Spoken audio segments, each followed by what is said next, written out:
So today I'm going to talk about work that we have done to understand how anatomical and chemical defenses can be used to identify lodgepole pine that are suitable or least suitable to mountain pine beetle. And this is work done by myself and Xiang Zhao Violet, Aziz Ola, and Nadir Erbilgin. Sorry. So lodgepole pine defenses or defenses in general are mechanisms of resistance to insects, and in particular, in this case, to mountain pine beetle. And host acceptance, so that initial finding of a susceptible tree, and along with successful attack by mountain pine beetle, is impacted by these defenses.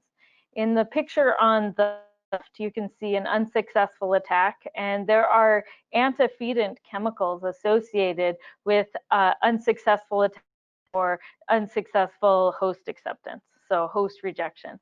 And these antefeedants are beta-phellandrine, limonene, 4-allalanisol, 3-carine, alpha-pinene, and myrcene from the literature. And then on the picture on the right, we can see a successful attack. And some of these chemicals that are also antefeedants, such as beta-phellandrine, are also attractants. So a successful host acceptance would have the right combination and lower concentrations of the antefeedants, while also still having the attractant quality that is beta-phellandrine. And beta-phellandrine is a large component of the profile of lodgepole pine. So defense chemicals for plants are the most widely used, or one of the most widely used tools to determine suitability to insect attack. And our goal here is to use it for mountain pine beetle. So defense chemicals, it's the composition and concentration that differentiate the resistant trees from the susceptible trees to bark beetle attack. So in the last slide, I showed you that there's antefeedants, and in the literature, we find that high concentration of limonene is toxic to mountain pine beetle and its associated fungi. But there's also resin ducts, and resin ducts are storage anatomical features, and they biosynthesize resin. And resin is a combination of chemicals, of terpenes, so monoterpenes that are the volatile that I'll be talking about today, but also diterpenes, which are more solid and the sticky part of resin. And the physical distribution of these are obstacles to insects and pathogen. And I'm going to focus today, and the picture here shows Xylem resin ducts, so resin ducts that are in the wood of the tree. And in the literature, resistant trees tend to have a larger number and size of these resin ducts. And this is for different species, like from lodgepole pine to limber pine to ponderosa pine. Resin ducts tend to be associated and a good predictor of resistance to bark beetles. So the purpose of this talk was to identify anatomical and chemical fingerprints in Alberta lodgepole that can help us identify suitable and least suitable trees to mountain pine beetle. And we did this with two ways. First, we looked at anatomical and chemical characteristics in trees that survived mountain pine beetle. So we went to areas that already experienced mountain pine beetle outbreak in Alberta, and we determined what differentiates survived trees from attacked and killed trees. And the next method we used was to do lab bioassays, and we asked, how do monoterpene profiles of trees affect host suitability or host acceptance of mountain pine beetle and the growth of the Grossmania clavigera, the associated fungi to mountain pine beetle. And the whole purpose, what we're going to get from combining these two methods, is to develop host suitability indices using the key biomarkers that we find to be able to screen for host suitability to mountain pine beetle attack. And this will also show the importance of how variation in the lodgepole pine, first we'll identify variation in the lodgepole pine in Alberta, and then show how it can be used to assess the suitability as part of a potential management program. So the workflow here is on the left is to look at anatomical defenses and use those to inform a rating system for host suitability. And then on the right is to look at identify first the chemical profiles and the variations of that we find in lodgepole pine in a portion of Alberta. Use bioassays to test suitability and to combine that with what we find from anatomical defenses to develop a rating system. So first I'm going to start with Violet's work, where she looked at anatomical defenses in trees that had either survived or were killed by mountain pine beetle in western Alberta. That's what this map shows, is all of her 31 sites. And each one of these sites had to be greater than 50% lodgepole pine by density in the overstory, and also had to have some mountain pine beetle killed or infested lodgepole pine present, which wasn't hard to do. And what she did was she took samples, and the samples that she took from these trees were wood samples. So because that's the resin ducts that she was looking at. And she had to take two different types of samples depending on whether the tree was alive or dead. For the dead trees, she took wedges, and you can see that on the top photo because you can see that blue stain on it. And then for live trees, which she calls residual trees here, she took increment cores. And you can see the increment core on the bottom. And these were all at the same height on the trees, and they were also on the south side of the trees. So they were also on the same side. And then in those samples, she measured resin ducts and growth, so increment growths. So resin duct measurements that I'm going to talk about here are resin duct production, so just the number of resin ducts per year, and resin duct size, so the average size of each resin duct per year. And then her growth measurements were ring width, so increment width, and also basal area increment. So to ask why were residual trees not killed during this beetle outbreak, she looked at the period before outbreak and compared the growth and resin duct characteristics. So in the top photo, you can see that this tree, she determined that it was killed in 2006, and she measured the 10 years previous that, the growth and resin duct characteristics. And then in a corresponding tree at each one of her sites that were living, so her residual trees, she found the ring corresponding to formation in 2006, and again measured the ring widths, or the growth and the resin ducts for the 10 years preceding that. So she was able to compare the same years for the dead trees with this as the live trees. So for her results, I'm going to show the radial growth first, because we may want to know whether residual trees were growing different than her dead trees. So the average growth was not significantly different for the 3 years, 5 years, and 10 years preceding outbreak. You can see year on the x-axis here, and the blue line, which is with the triangles, are the mountain pine beetle killed trees, and the gray dotted line is the residual trees. So the radial growth before outbreak was not a predictor of whether the tree was killed by mountain pine beetle or not. Then to look at the defense characteristics.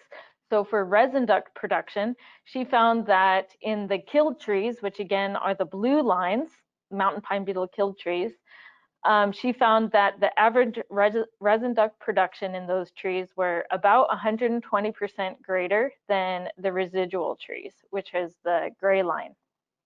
So trees that were killed by mountain pine beetle before the outbreak, they had more production of resin ducts, so they had a larger number. But when we look at resin duct size, we find the opposite relationship. So on average, resin duct size in residual trees, so live trees, was about 20% greater than in mountain pine beetle killed trees. And this is important because it shows that the size of the resin duct, which holds a lot more volume than a small resin duct, obviously, has a predictive ability to predict whether the tree was killed by mountain pine beetle or not.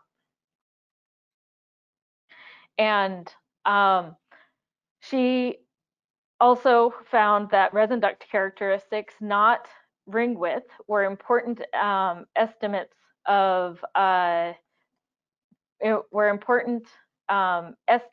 of survival probability, and that they had lower AIC and higher AUC than when she tried to predict a survival with just ring widths. So it's this higher production was in the dead trees, but greater size were in the residual trees. So trees with larger resin ducts, they tend to have a larger resin duct has greater storage and biosynthesis capability, so have in the end a higher volume than a bunch of little resin ducts. So resin duct size was a predictor. So back to my diagram. So anatomical defenses is resin ducts, and next I'm resin duct size. Next, I'm going to look at our work looking at chemical profiles and the bioassays that we use to assess the suitability to mountain pine beetle. And to identify these chemical defenses and calculate host suitability, we first needed to phenotype a bunch of trees. And we did this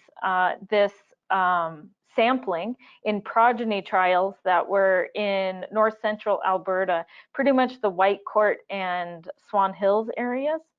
And these were 35-year-old progeny trials. And progeny trial just means that we know the mother tree and the half siblings for each one of the trees that were planted in these progeny trials. So we know some genetics of that tree, or genetic relatedness of those trees. And we chose 40 families.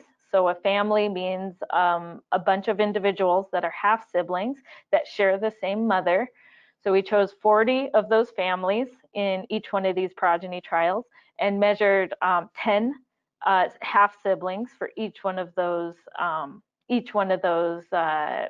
families. And that's how we sampled the chemical defenses in the lodgepole pine in Alberta. And you can see on the picture on the left, we took phloem samples because that's the tissue of importance. We ground that tissue and extracted the monoterpenes and quantified and identified those monoterpenes using GCMS. And this is a heat map of that just shows the relative concentration of each one of the chemicals that are on the left side.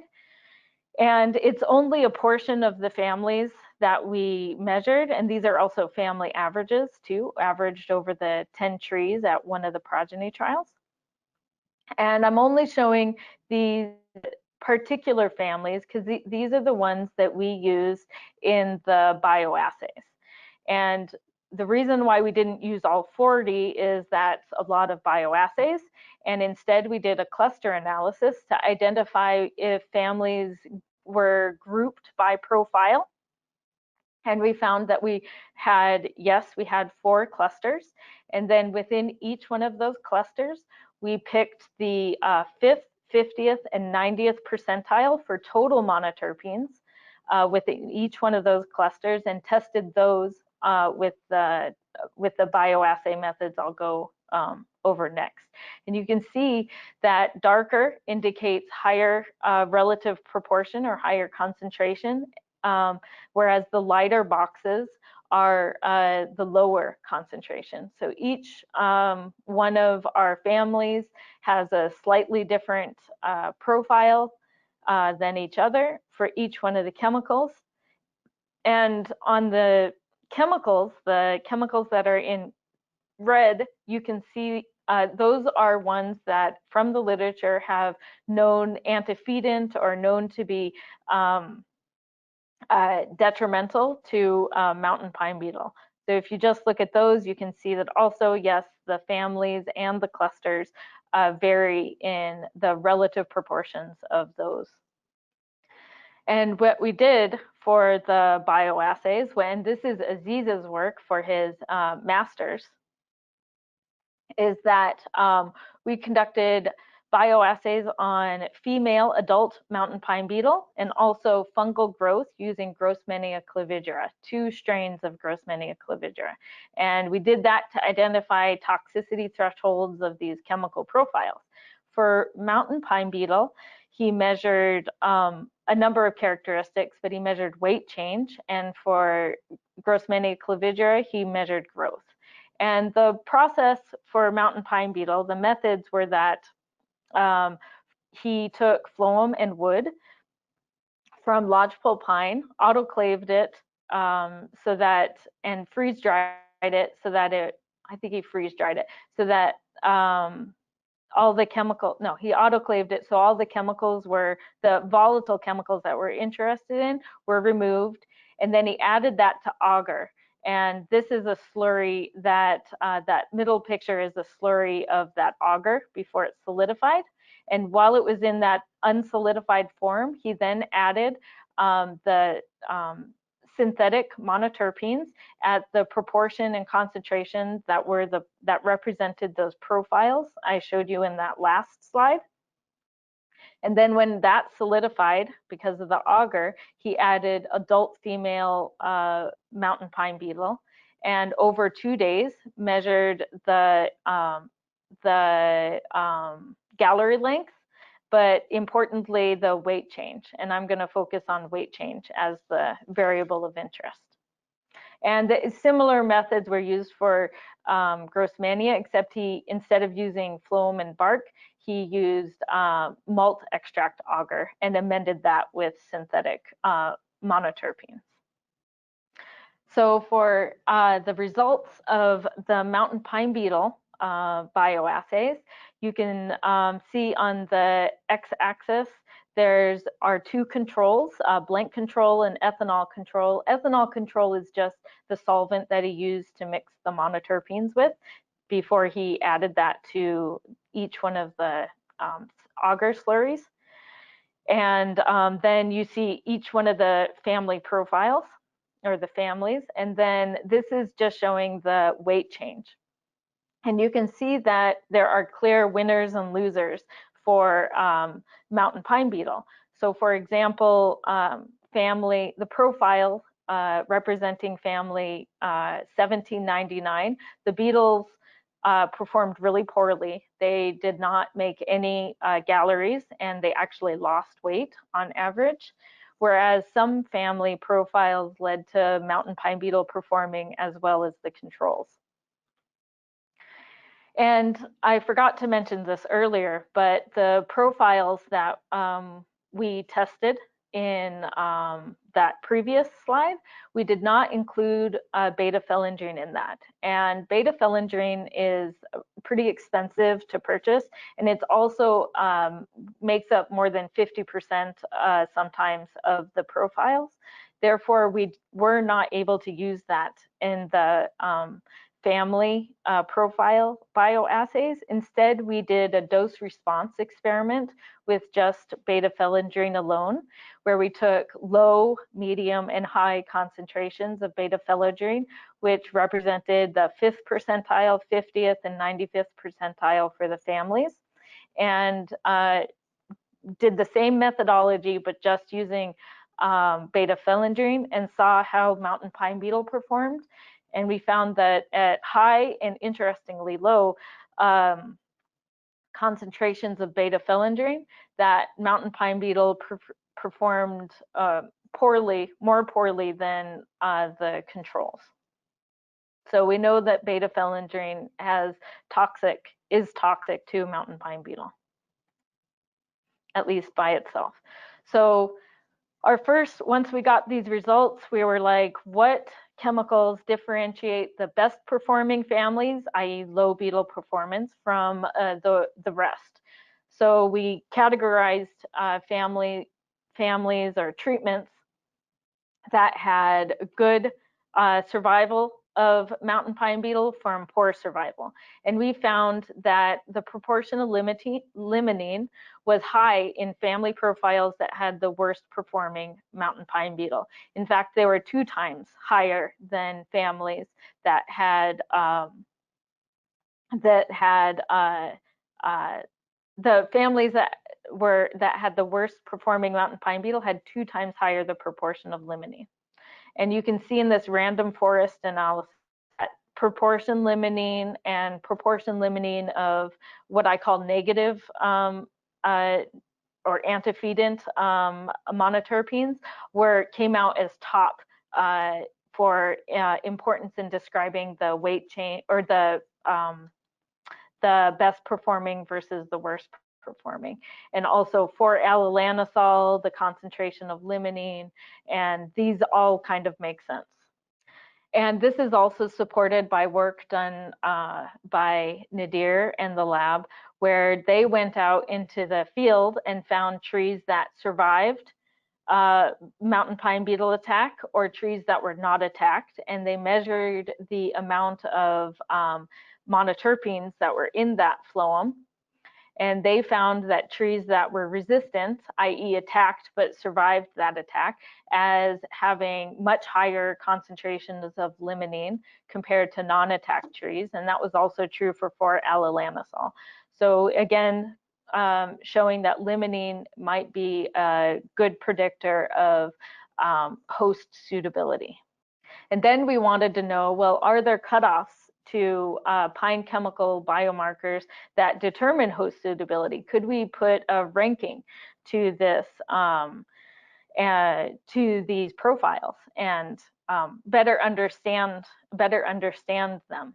So we did regression tree analysis and found again that proportion limonene was the first cutoff. So at trees that had greater than 30% proportion of limonene had the worst performing beetles, whereas trees or treatments that had lower percent or proportion limonene but had moderate amount of or high amount of gamma terpenine concentration had a moderate insect or mountain pine beetle performance. And then treatments that had low percent limonene but high concentration of gamma terpenine had the best performance by mountain pine beetle. And so we were able to use this to rank our average family profiles with the following. So we have here in this table the least suitable families on top and the most suitable families for mountain pine beetle on the bottom. And we find that trees that have higher percent limonene, high concentration of gamma terpenine, and high concentration of beta-phellandrine are in this least suitable. We categorized those as least suitable and ranked the families accordingly. But then I want to add to this story a little bit that we also have the fungal bio assays, and we do know that these chemicals may not, what's toxic to mountain pine beetle may not be as toxic to the fungus. For example, Grossmannia clavigera has been shown to use limonene as a carbon source. So in our bioassays using the chemical profiles Grossmania clavigerata, we find again that the variation in these profiles also reflect variation in Grossmania growth. So we find that families 1867 and 1865 have the lowest growth compared to the rest of the families, and also compared to the controls on the left, but also that families have some intermediate and low growth too, so that the variation in these profiles is reflecting variation in the growth. And so to put all of this together, to again rank these families and see how they differ in suitability, I made this table. So I added on to the mountain pine beetle change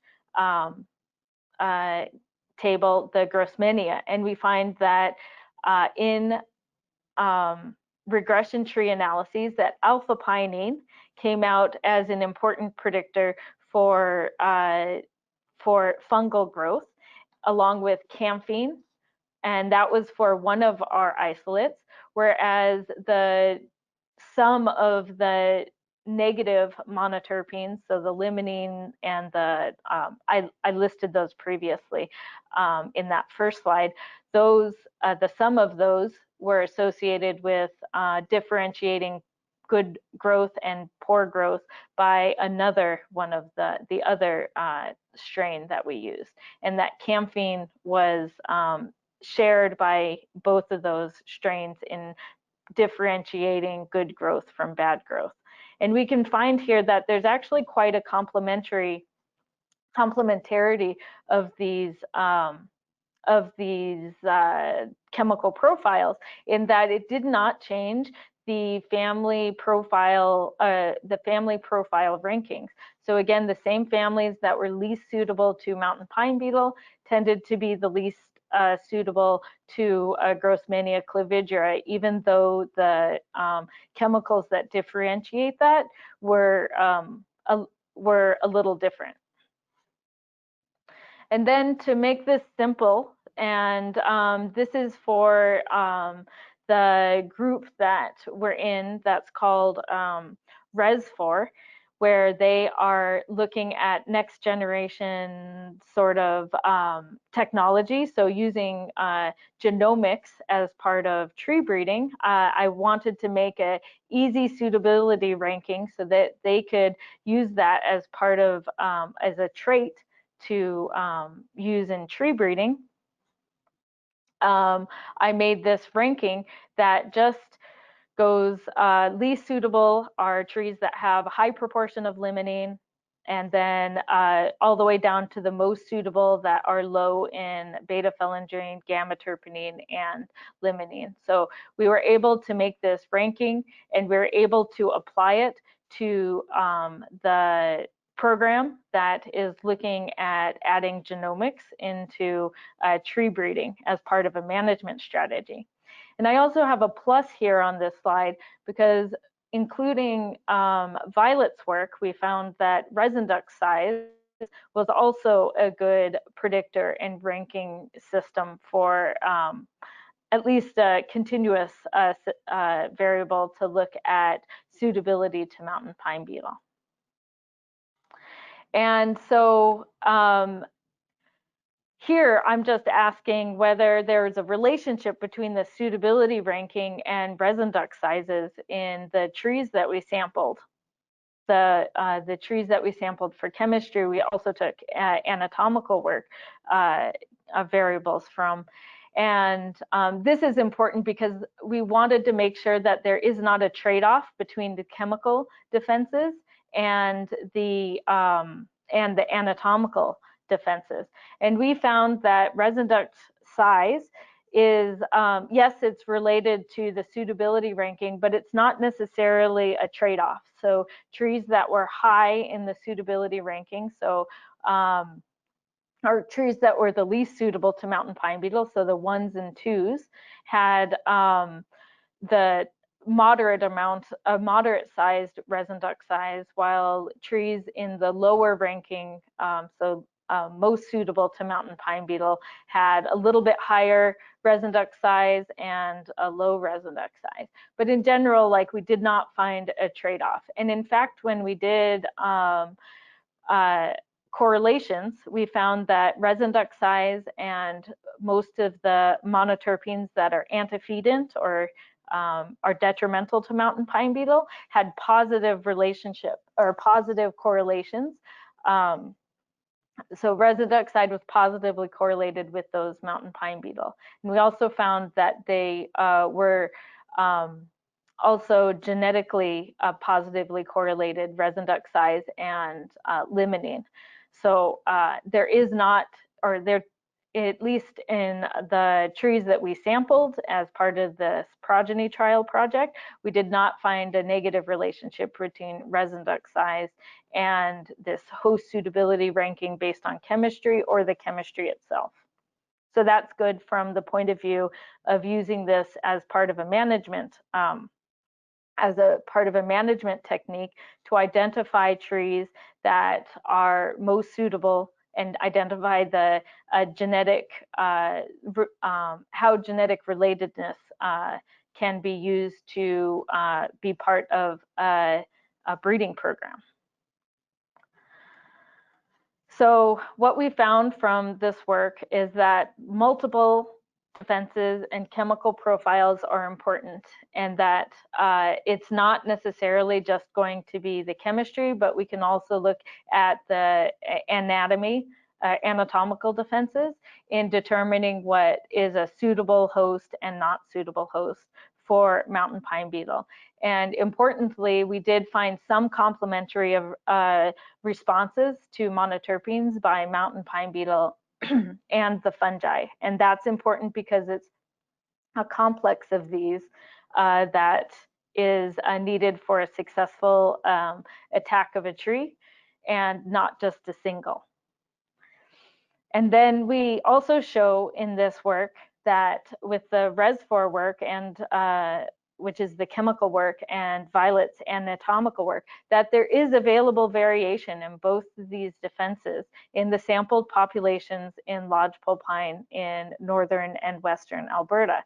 So we were able to find residual trees that survived, and we found variation in those anatomical defenses, and also we were able to find variation among families of profiles that could separate suitable hosts from not suitable hosts. And in particular, for that, for the Res4 trees, so the trees that were in the progeny trial, we found that 13% of those trees were actually ranked as the least suitable to mountain pine beetle, whereas 44% were in the most suitable for mountain pine beetle. So we do have this available variation in our landscape to draw from that can be used to promote resistant trees or least suitable trees in Alberta. So the defense traits can be combined with, this is what the Res4 or the project is looking at, is that these defense traits can be combined with genomic technology to integrate into tree improvement programs. And I have genomic selection here on this slide because conventional breeding usually can only look at one trait, and it's usually a growth trait. But if we can use technologies such as genomics, we can use genomic selection instead of conventional breeding to identify trees with lots of traits that we are interested in, from mountain pine beetle suitability to drought resistance or other characteristics like wood quality. We can add those all into the mix instead of just growth, and select trees that will be resilient to the climates, beetle pressures or mountain pine beetle pressures that we're going to experience in the future. And with that, I'd like to thank thank you and thank the sponsors for these projects and take any questions.